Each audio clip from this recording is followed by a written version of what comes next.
Here's Brody Brazil. You know, the timing on all of this is a bit curious, especially considering how and when all of this came out. And also considering that the NFL just had an entire offseason, right? No games, no practices, not a lot going on. They could have used that time to go over brand new rules and regulations and square them away and spread them around so that everybody understood what to expect showing up to training camp.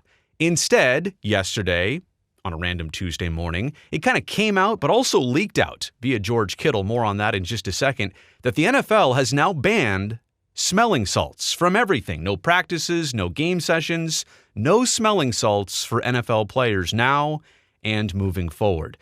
And maybe you don't even know what smelling salts are. Maybe you've seen some of these players wafting that little white stick in front of their nose with that awful facial reaction and almost entire body expression.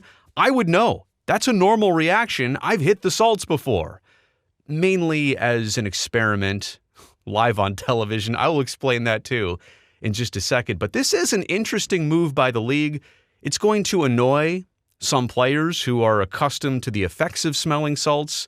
But for a lot of reasons, I've got to say, maybe this is for the best. Let me give you my actual experience. Yeah, again, I've used smelling salts on more than one occasion, mostly to demonstrate what it's like, how the body reacts, and to try and give that firsthand experience on a couple hockey pregame shows. My co-host, Curtis Brown, wanted to show me what exactly that was like to put that ammonia inhalant, that respiratory stimulant right in front of your nose and have me give a true, honest reaction.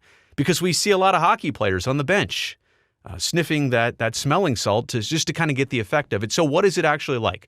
Well, the optimal use, number one, is that you don't put this thing anywhere close to your nose. You kind of waft it around to get that aroma and to get the scent of it. I had it put way too close to my nose, and to be honest with you, I thought my nose was bleeding after I used smelling salts for the very first time. Like, it is so intense. It feels like Windex coming out of a fire hose.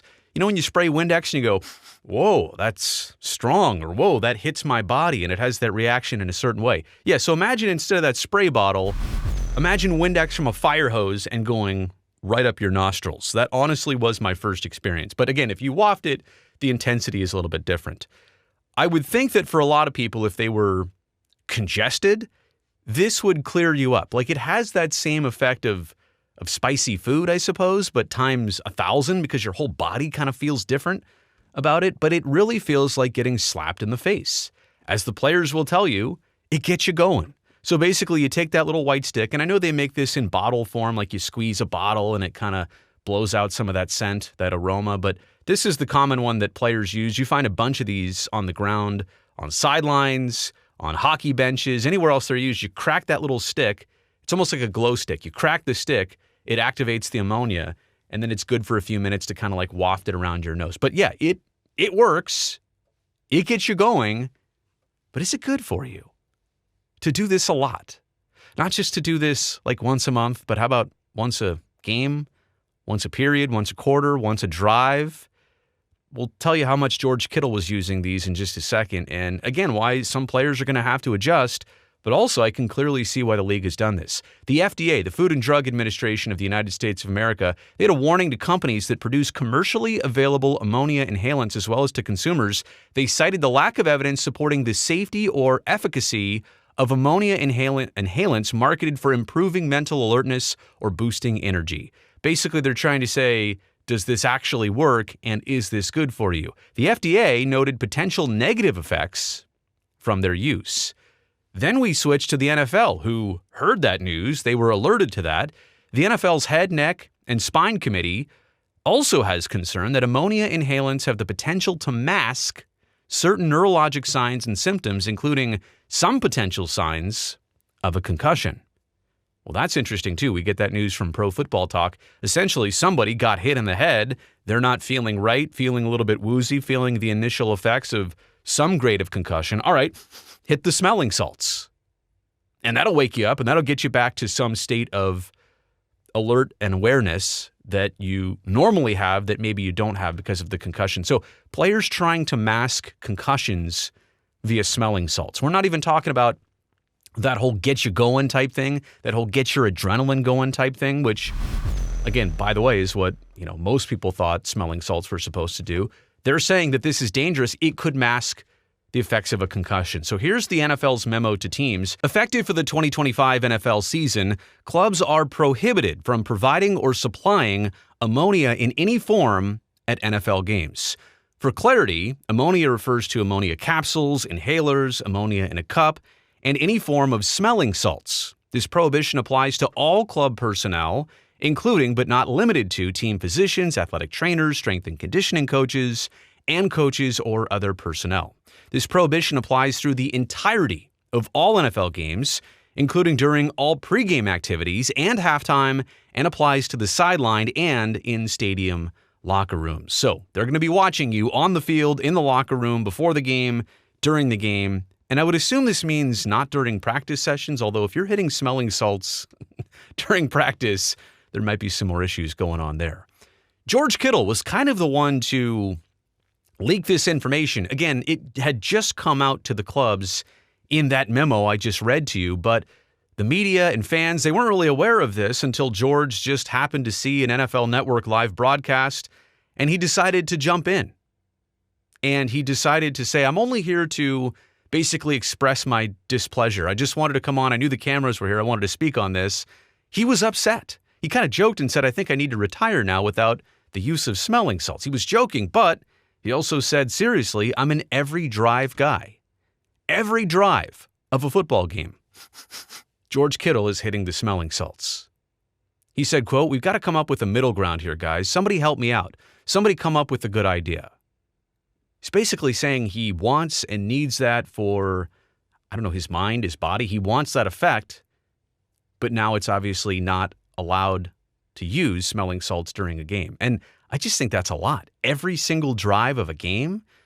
I've seen hockey players do it at the beginning of a period. I've seen them do it once a game.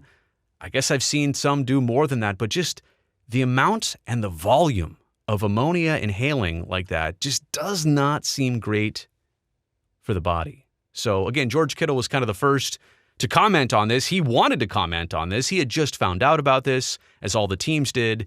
He went straight to the media. All right, let's get to these takeaways. I think smelling salts, as I kind of alluded to there, were kind of already getting overused anyway. The volume of that can't be good. Despite, masking concussions, despite anything else, that volume of inhaling ammonia, just think about it. It's not right. At that volume, at that amount, it's not like you're spraying windows all day and it's Windex off in the distance. That amount of ammonia that close to your nose and brain, it can't be good over the long term. And again, I also wonder about other sports. So the NFL has banned smelling salts. I know they're widely used in hockey and some other sports, and I wonder if that changes. Other leagues in similar situations and scenarios, they're very likely to follow suit here and come up with their own protocol. Heck, I've even seen hockey coaches using smelling salts before periods, but actually, during games. So this is a pretty common practice that I'm not sure everybody's even aware of because it's so minor. You may not even notice. Crack, sniff. You may not see that on television very often, but it is widely practiced in a lot of professional sports. So I wonder if other sports will change. Again, this is especially dangerous. Forget the ammonia side of it, the inhaling side of it. If you really are masking concussion symptoms, I think we can all agree that would be a bad thing for that individual who just wants to play, who feels the pressure to play. This is kind of a way around it, they think, but now it's being taken away. And look, I think all of this was a hack to begin with. Should you ever have been inhaling ammonia on the sideline for that pop, that bolt, that jolt of energy, that mental awareness, that physical, stimulant is what it is. Should that have ever been a thing? This was kind of something that people started doing. Nobody ever said anything about it. Now they've made a rule about it. I truly think that smelling salts are probably not returning anytime soon to the NFL. So you won't be seeing this anymore. I don't think this is ever coming back. And it was always a weird thing. What are they doing? And especially the look of sniffing something, nobody could ever understand that. But that's what was going on. That's what's not going to happen anymore. I do think that somebody will come up with something, but what will be safe and efficient and approved? I have no clue. I mean, that's way beyond my pay grade. I do think somebody will come up with something as a replacement, as an alternative to this, because the players are definitely going to ask for something to kind of fill that void. Let me know what you think about all this in the comment section below. Also, thumbs up while you're down there. Don't forget, hit that subscribe button. I would love to see you back here next time.